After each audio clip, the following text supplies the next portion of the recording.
आज कभी किसी ने सोचा होगा कि राजपथ भी योग पथ बन सकता है। यूएनओ के द्वारा आज अंतर्राष्ट्रीय योग दिवस का आरंभ हो रहा है, लेकिन मैं मानता हूं आज 21 जून से अंतर्राष्ट्रीय योग दिवस से न सिर्फ एक दिवस मनाने का प्रारंभ हो रहा है, कभी कभार बहुत सी चीजों के प्रति अज्ञानतावश कभी कुछ विकृतियां आ जाती हैं। सदियों से ये परंपरा चली है, कालक्रम में बहुत सी बातें उसमें जुड़ी हैं। मैं आज ये कहना चाहूंगा कि सदियों से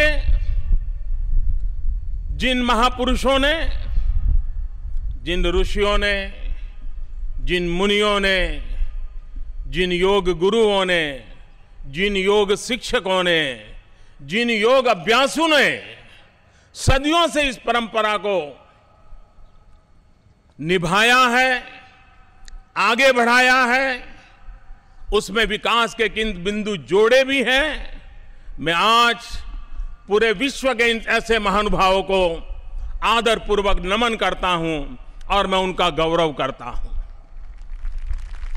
ये शास्त्र किस भूभाग में पैदा हुआ, किस भूभाग तक फैला, मैं समझता हूं मेरे लिए उसका ज्यादा महत्व नहीं है। महत्व इस बात का है कि दुनिया में हर प्रकार की क्रांति हो रही है, विकास की नई नई ऊंचाइयों पर मानव पहुंच रहा है। टेक्नोलॉजी एक प्रकार से मनुष्य जीवन का हिस्सा बन गई है, बाकी सब बढ़ रहा है, बाकी सब तेज गति से बढ़ रहा है, लेकिन कहीं ऐसा तो न हो कि इंसान वहीं का वहीं रह जाए। अगर इंसान वहीं का वहीं रह गया और विश्व में ये सारी व्यवस्थाएं विकसित हो गई तो ये मिसमैच भी मानव जात के लिए संकट का कारण बन सकता है। और इसलिए आवश्यक है कि मानव का भी आंतरिक विकास होना चाहिए, उत्कर्ष होना चाहिए। आज विश्व के पास योग एक ऐसी विद्या है और जिसमें विश्व के अनेक भूभागों के अनेक रंग वाले लोगों ने, अनेक परंपरा वाले लोगों ने अपना अपना योगदान दिया है। उन सबका योगदान स्वीकार करते हुए अंतर मन को कैसे विकसित किया जाए, अंतर ऊर्जा को कैसे ताकतवर बनाया जाए, मनुष्य तनाव मुक्त जिंदगी से मुक्त होकर के शांति के मार्ग पर जीवन को कैसे प्रशस्त करें। ज्यादातर लोगों के दिमाग में योग यानी एक प्रकार से अंग मर्दन का कार्यक्रम है। मैं समझता हूं यह सबसे बड़ी गलती है। योग ये अंग उपांग मर्दन का कार्यक्रम नहीं है। अगर यही होता तो सर्कस में काम करने वाले बच्चे योगी कहे जाते। और इसलिए सिर्फ शरीर को कितना हम लचीला बनाते हैं, कितना मोड़ देते हैं, वो योग नहीं है। हमने कभी कभार देखा है संगीत का बड़ा जलसा चलता हो और संगीत के जलसे के प्रारंभ में जो वाद्य बजाने वाले लोग हैं वो अपने अपने तरीके से ठोक-पीट करते रहते हैं। कोई तार ठीक करता है, कोई तबला ठीक करता है, कोई ढोल ठीक करता है। 5 मिनट 7 मिनट लगता है और जो दर्शक होते हैं उनको कभी लगता है यार शुरू कब करेंगे। जिस प्रकार से संगीत शुरू होने से पहले ये जो ताल ठोक का कार्यक्रम होता है और बाद में एक सुरीला संगीत निकलता है, ये ताल ठोक वाला कार्यक्रम पूरे संगीत समारोह में बहुत छोटा होता है।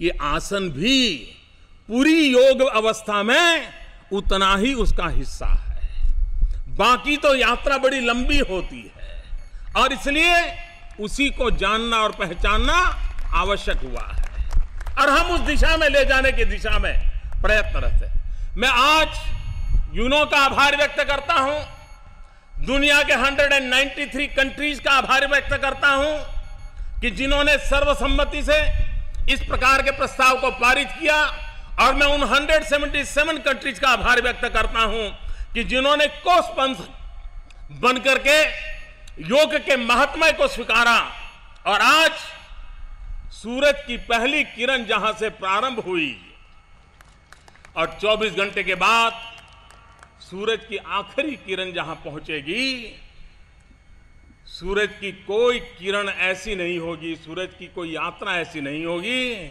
कि जिसे इन योग अभ्यासियों को आशीर्वाद देने का अवसर न मिला हो।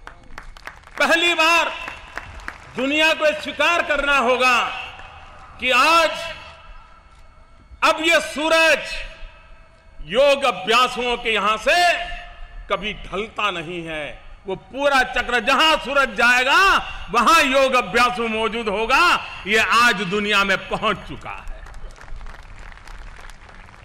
मन, बुद्धि, शरीर, आत्मा, ये सभी संतुलित हो, संकलित हो, सहज हो, इस अवस्था को प्राप्त करने में योग की बहुत बड़ी भूमिका होती है।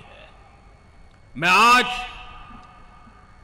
इस महान पर्व के प्रारंभ के समय ये सिर्फ और सिर्फ मानव कल्याण का कार्यक्रम है, तनाव मुक्त विश्व का कार्यक्रम है, प्रेम, शांति और एकता, सद्भावना का संदेश पहुंचाने का कार्यक्रम है और जिसे जीवन में उतारने का कार्यक्रम है।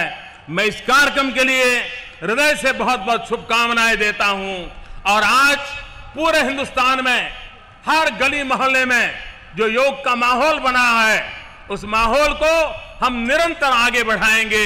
इसी एक अपेक्षा के साथ आप सबको मेरी बहुत बहुत शुभकामनाएं।